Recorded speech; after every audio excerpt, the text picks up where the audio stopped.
When there is a consecrated space, what it means is, there is a powerful energy.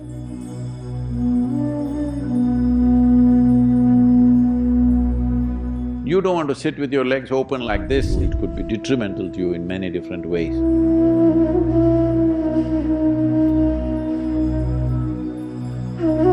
Even food, I'm telling you.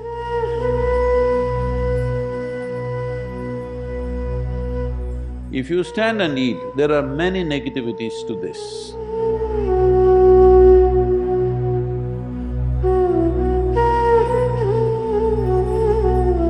This question is from Claire here at III. Namaskar, Sadguru. Why do we not place our feet towards lingas or other consecrated objects, or even people for that matter? Is it simply a matter of respect, or is there a scientific basis for this? So these days they're doing that, some of them. In the Western cultures, when you meet somebody, you shook hands.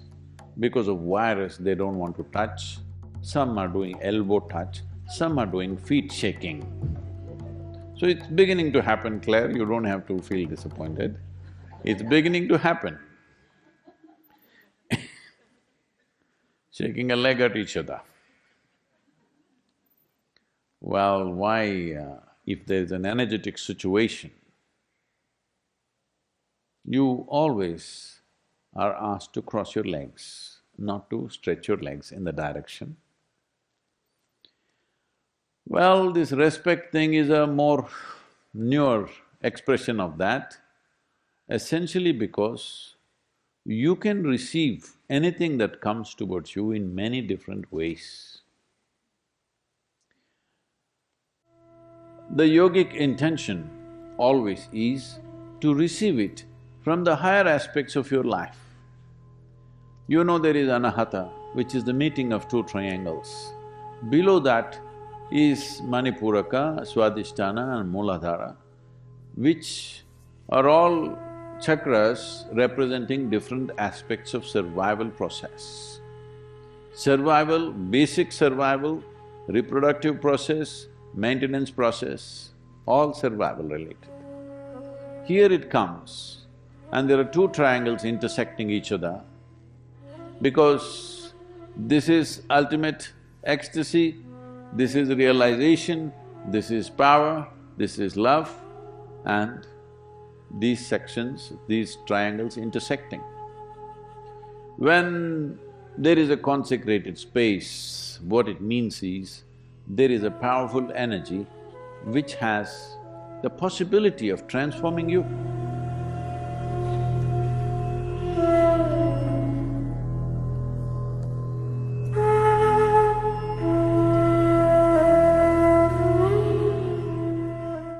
That energy must come to you always from the highest possibility that you can receive. You can receive from your sahasrar, it would be too fantastic.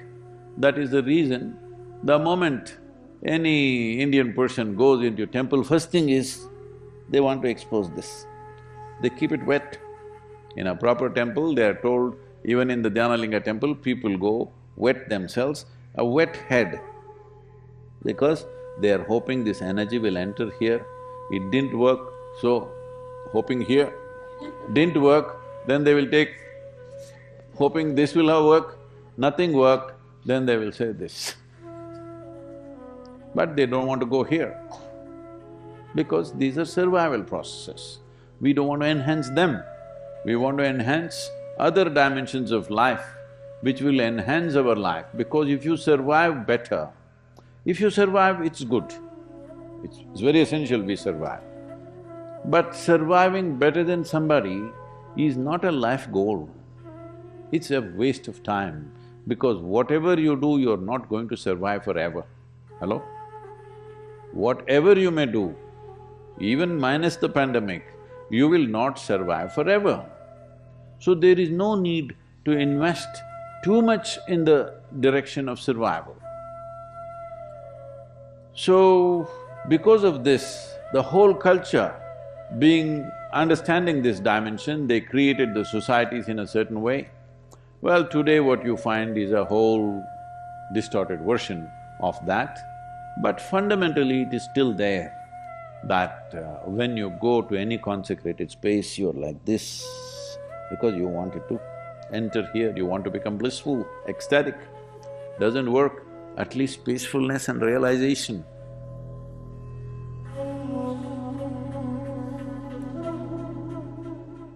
Balance and free from all kinds of poisons that are there in the world should not enter you. So essentially you want the upper part of your body, above anahata, to be exposed to this. You don't want to sit with your legs open like this in front of a consecrated space, because that will attract a totally different kind of energy towards you, and that will work for you in a completely different way, which is not necessarily beneficial to you, it could be detrimental to you in many different ways. That's a reason when you sit in any space where you think there is power, there is energy, you always cross your legs and sit, because you want to close the lower part of the body. If you do this, you know in some way you are close to people, isn't it? Hello?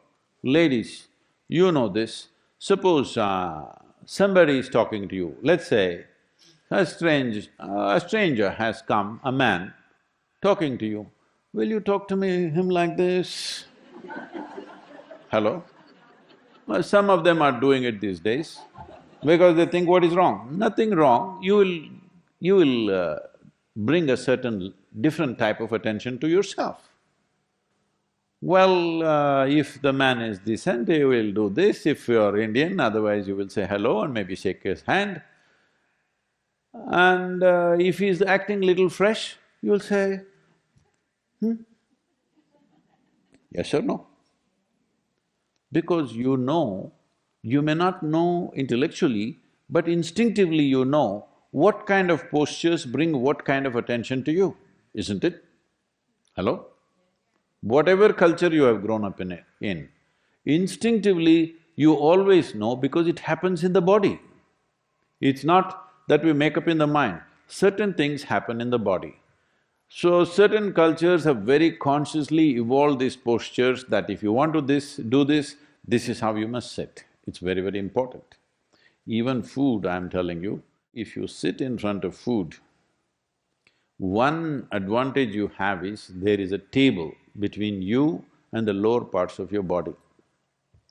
But if you sit with food but with legs open, like many people are standing and eating, if you stand and eat, there are many negativities to this, because you must understand the longing for food is not just in your mouth, entire body is longing for it, entire body.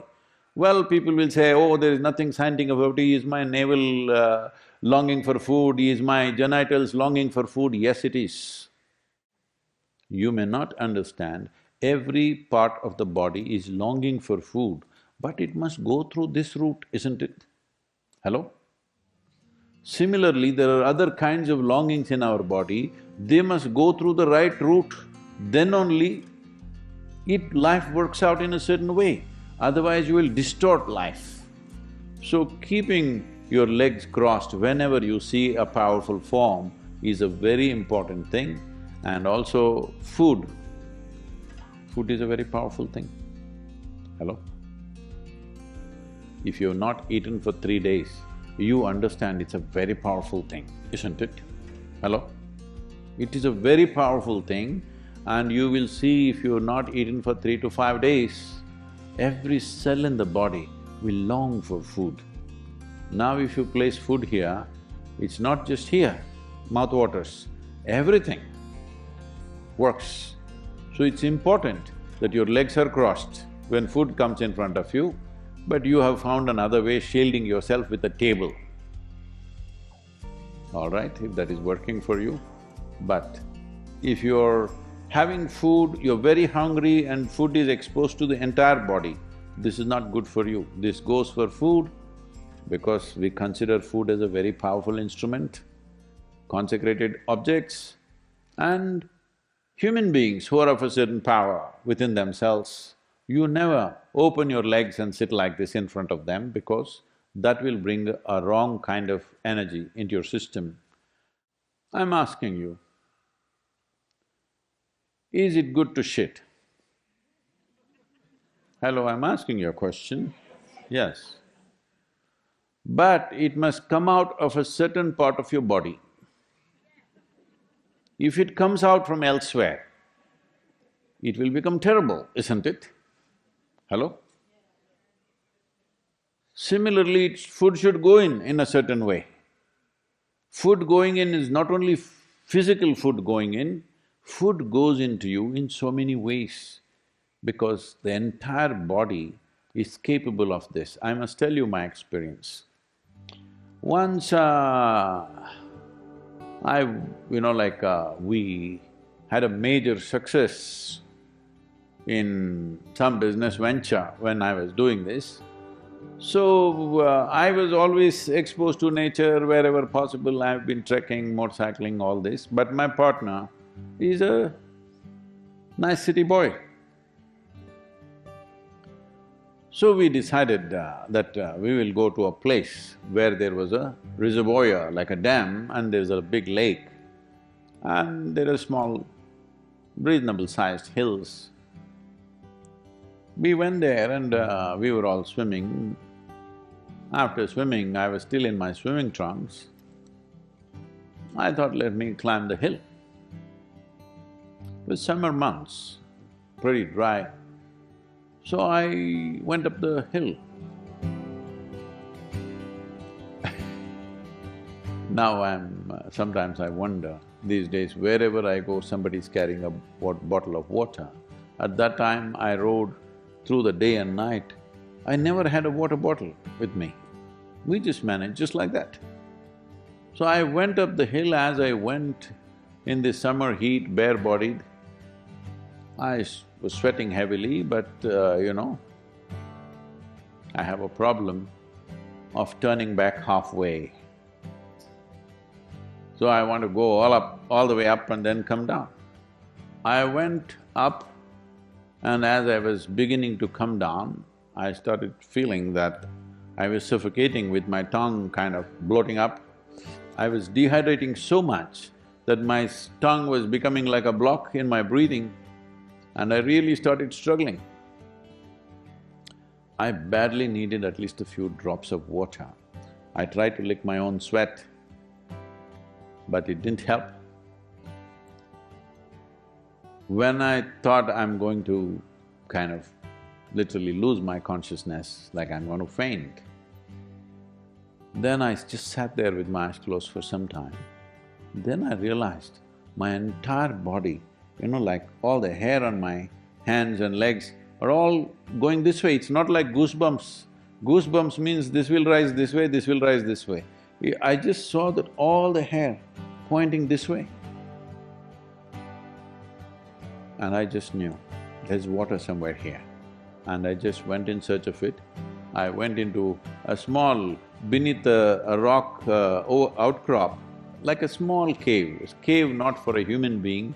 Maybe rabbits and rats and those kind of animals could go and stay there, that kind of cave, just about that much. There was a small pool of water. Maybe it was rabbit's urine or it was rainwater, I don't know what the hell it was, it didn't matter.